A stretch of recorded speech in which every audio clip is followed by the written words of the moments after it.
For today's video mga idol ay magluluto po ako ng tokwat baboy. Ito po ang mga sangkap: tokwa, bawang sibuyas, baboy, red bell pepper, siling haba, rino, celery, magic sarap, pamintang durog, at star anise. Naragyan po natin to ng pamintang durog, itong baboy. Yan. Saka natin re-rektahin na po yan. Huwag nyo na pong ilalaga. Itigas po. Mas malambot po at mas masarap yung ire-rekta. Nalagyan natin ng konting magic sarap. Ayan, natira ko lang po ito. Tignan ko yung kalahati. 1 kilo pong baboy. Ayan, lagay ng magic sarap. Let's go. Prituhin na po natin. Maglagay ng kwali, pag mainit na po, ilagay po ang mantika. Mayroon po ako nung natira dito pinagprituhan ng ano po, yung crispy pata. Ito. Lalagay ko na po. Konti lang po yung ilagay. Yan.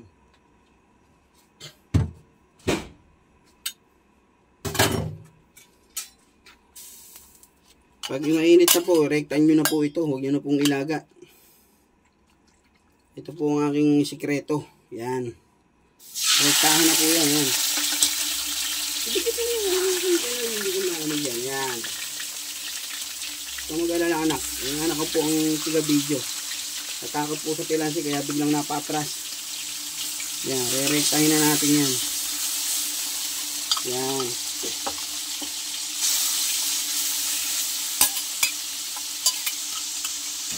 Lagyan na, lahatin na natin to. Malaki na may kawali.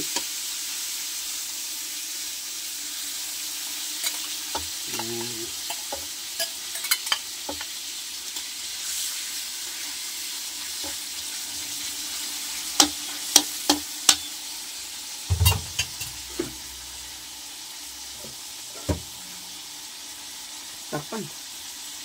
Perituhin lang ng 5 minuto. Tapos bibilingin na natin yan.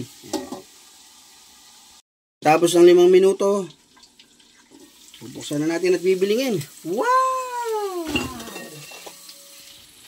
Yan. Wow! Ayan na po siya. Ayan, rekta po tawag niya. Rekta. Yan, ganda ng kulay ng pagkakaprito po. Mas mainam po ang rekta. Mabilis lumambot kaysa sa ilalaga. Yan po ang tip ko sa inyo, mga idol. Yan. Sana natin yung masundan nyo ang aking ginagawa. Tapos po, tatakpan. Tapos lang, yan pong ganyan, pwede na yan sa 3 minuto. Tapos po ng 3 minuto, bubuksan po muli. Wow! Ganda ng kulay. Hanguin na po natin yan at yan na po ay luto na. Kita nyo naman po. Luto na po yan. Yan. Yan, dumami po yung mantika. Nalusaw yung taba. Ganda ng kulay mga idol. Pag po ganyan, malambot po yan. Yan. Yan o. Luto na po. Yan. Pagtapos po, dadagdagan natin yung mantika. Bubuhos na po natin lahat yan. At pipirtuhin natin yung tokwa. Yan.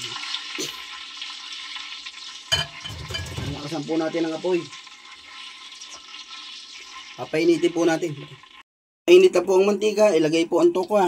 Yan, lagyan na po natin lahat. Yan. Yan lang po natin maprito yan dyan. Wow. Habang po tayo nagpiprito ng tokwa, magsasalang po ako muli ng sinaing. Yan. Hugasan lang po ng 3 beses. Hugasan lang po ng 3 beses. Yan, sinalang ko na po.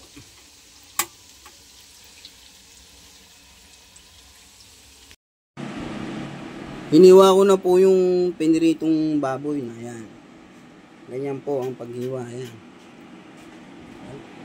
Yan. Pag ganyan po yung tokwa. Yan. Naprito na po yan. Okay na po yan. Hahanguin ko na po yan.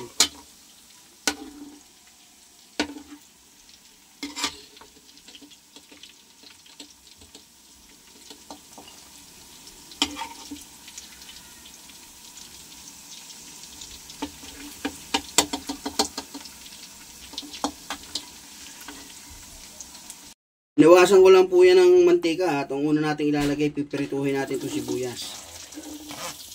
Yan. Yan po ang technique niyan, pipirituhin po yung sibuyas bago po mag-gisa.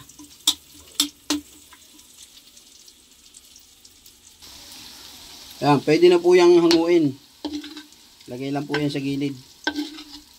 Pag ganyan po, pwede na yung hanguin. Lalagay lang po natin yan sa isang gilid para tumiktik yung mantika.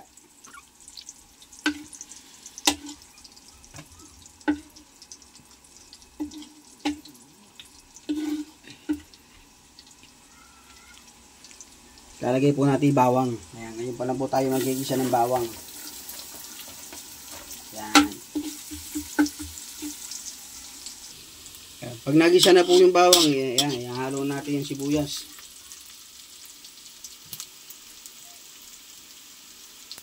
Lalagay natin itong toyo mansi. Yan. Toyo mansi. Yan. Laurel na malupit. 3 dahon ng laurel. Lalagyan natin itong pork. Yan.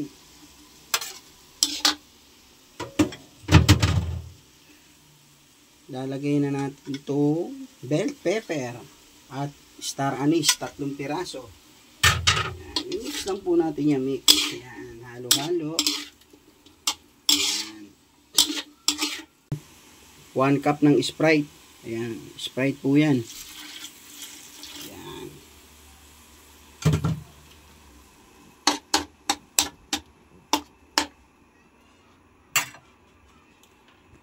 Tatakpan po natin mga 5 minutes.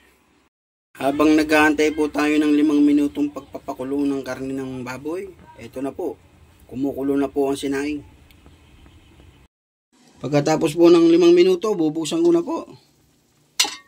Wow! Talaga naman, napakasarap mga idol.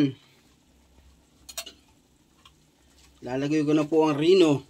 Yan. Yan. Kinutsara ko na po. Ayan. Sarap ng rino mga idol. Yan.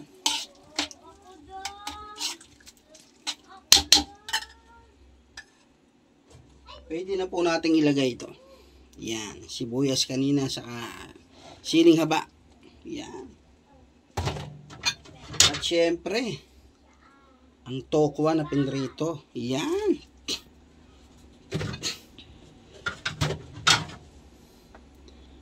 At ang celery. Yan. Mekos-mekos lang po yan. Mekos-mekos lang yan. Yan. Mekos-mekos lang po yan. Takpan lang po natin ng 3 minutong pagpapakulo. Pagkatapos ng 3 minuto, bubuksan ko na po. Wow! Talaga naman. Nakakatakam talaga. Ang bango. Yan, lalagay ko na po yung paminta. Isang paminta lang, yan ay dinurog ko po yan. Yan. Sasandok na po ako. Yan. Tokwat baboy.